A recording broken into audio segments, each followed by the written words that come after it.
Well, tell everybody good morning. Morning, everybody.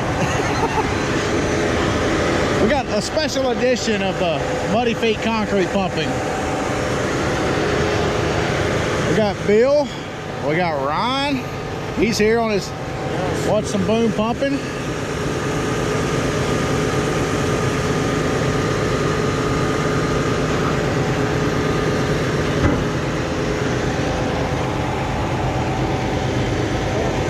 Turned over here and came forward to get away from, you know, this is a hole right here. Oh yeah. I'm thinking you might need to back up about 2 foot. Yeah. Get that outrigger on the concrete. It'll work out good. We're having a juggle this morning. We're still post thaw of the blizzard of 2022.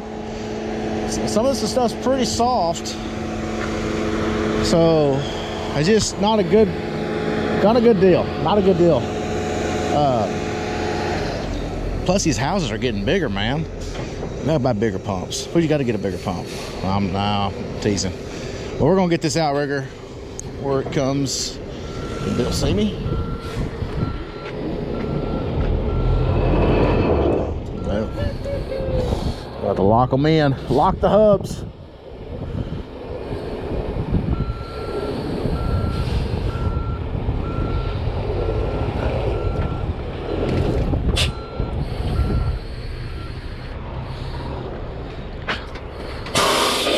Yeah. She's juicy. She's juicy.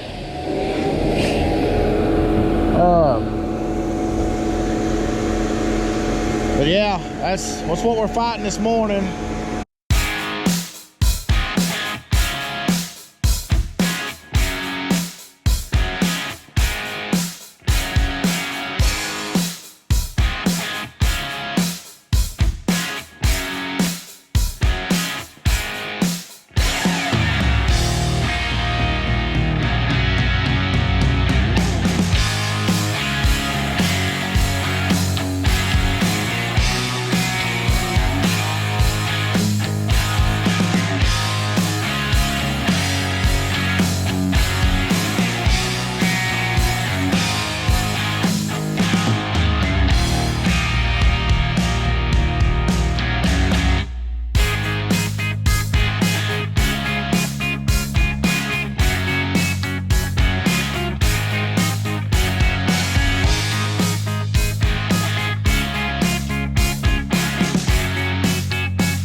Well, I'll tell you what, they got the trucks on us now. That's nice for a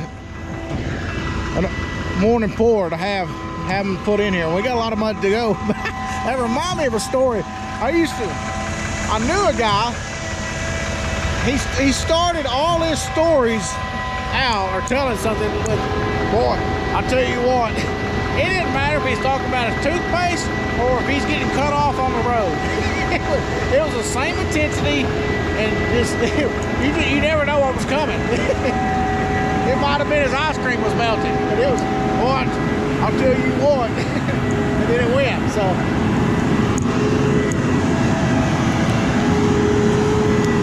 Working on getting this thing pumped out.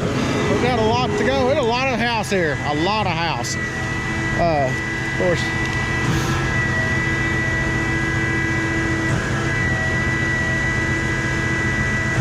that patio back there, it's kind of like a toenail on an elephant. I don't know why you'd even try. I guess give you somewhere to sit and drink your coffee in the morning in the summertime. But Yeah, we're running around through the paces. Nothing too difficult. With a little trailer pump job yesterday. Got his hands on that. He got to finish a little concrete. And we're gonna hang out today with Bill for a little while. We got quite a bit to do. I mean, we're in Texas. We've got a lot to do in a short time. So I hope I'm able to show him the hospitality of this state and what a great state it is to live in, and be able to do my part. So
concrete for every place I go. So I want you to fill it up without splashing. Yeah.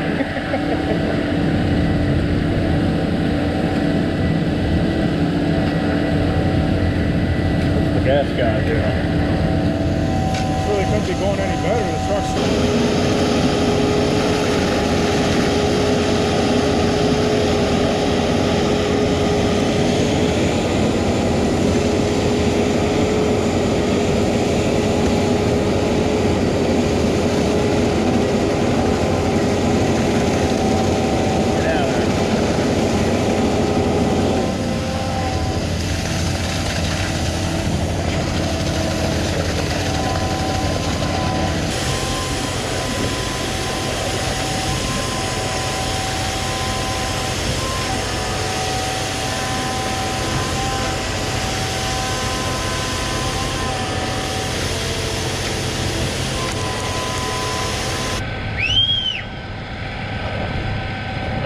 jump up and down and holler and whistle and everything else, everything but hit the horn to get you to stop, and then they'll just stand there and not tell you when they're ready to go. Yeah, he wasn't even yelling, he was just like waving his arm like he's trying to get somebody to stop on the street. He fall asleep over here, or what's going on?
He's watching to see how much they're pulling down over there. I'll give him some variable.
About to get serious, Bill's. That's Bill's version of locking the hubs in. Yeah. I won't get far without it. You see me turn my hat around backwards, or you see Bill getting a dip of snuff, you know things are fixing to get serious.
Honestly, Yeah. about a year. A year.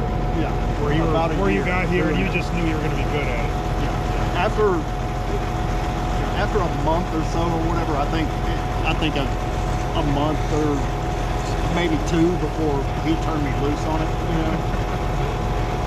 Which It was trial by fire for both of us. Oh, yeah. I mean, absolutely. I mean, like I said, we took a couple of days with that buddy of mine, and after that, it was.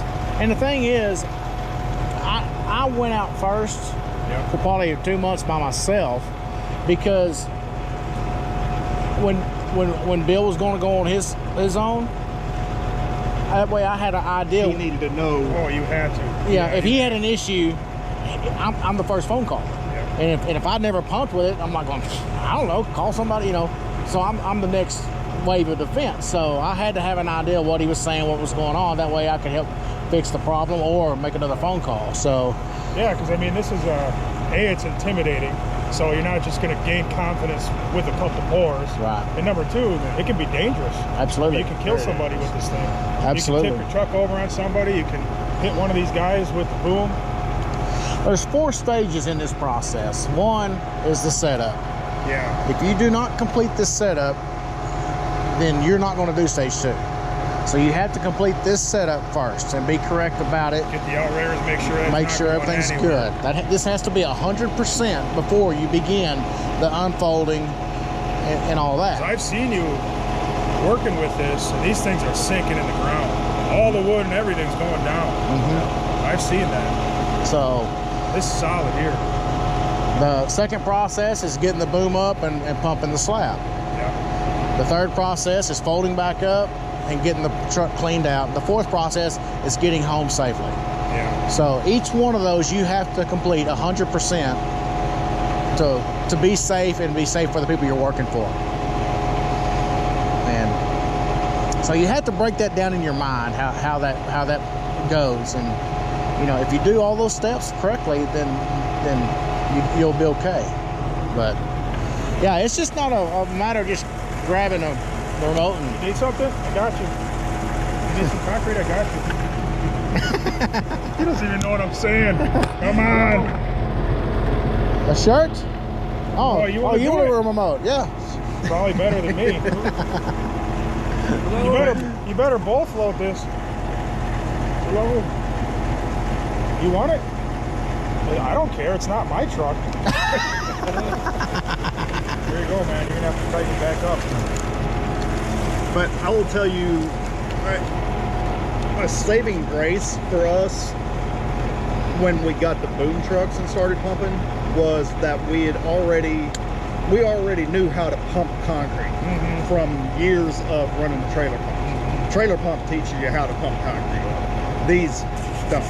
I mean, these are much more forgiving on the actual physical pumping side of pumping concrete. With the batch designs and things like that. Are these easier to prime? I didn't even watch. How did you prime this? I was over here. He probably put about 15 gallons of water in the hopper. Run water in about halfway up the. So you just use water? Cylinders. Yeah. Okay.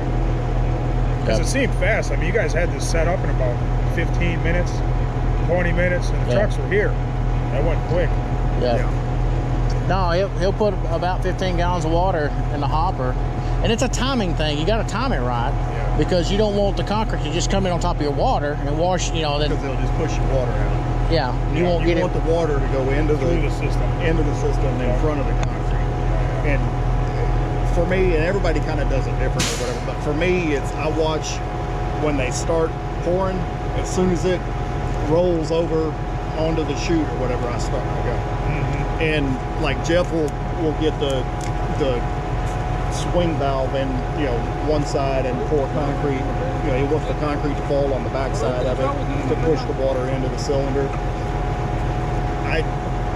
Frankly, I don't ever worry about that too much or whatever. I start pumping as soon as it hits. You never had issues? Why change?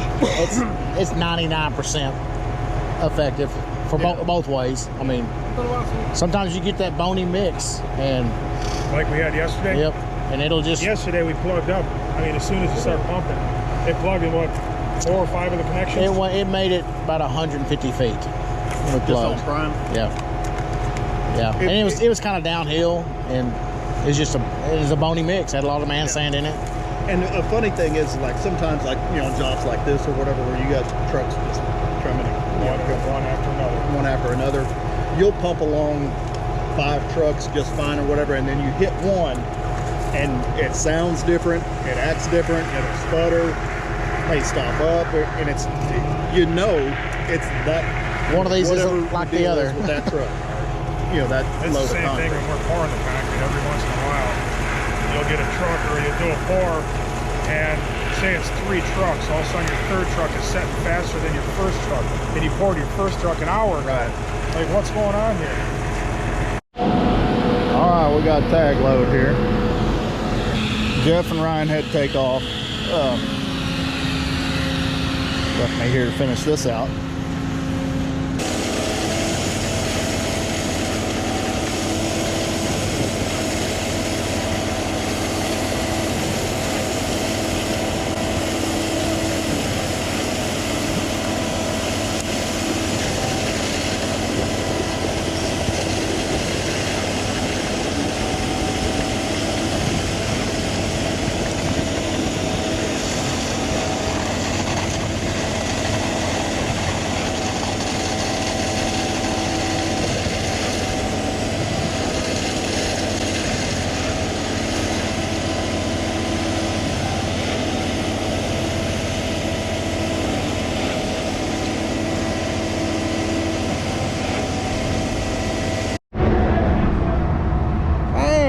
Look at the wrap on this thing. We need to do something like this. But you know, with all of that, golly, we're missing something. Hope you don't see me. He's back around there talking to Chris. Yeah, they've got a lot of stuff on here, but it's really missing something. What do y'all think? You think we're missing something? I think so. I mean,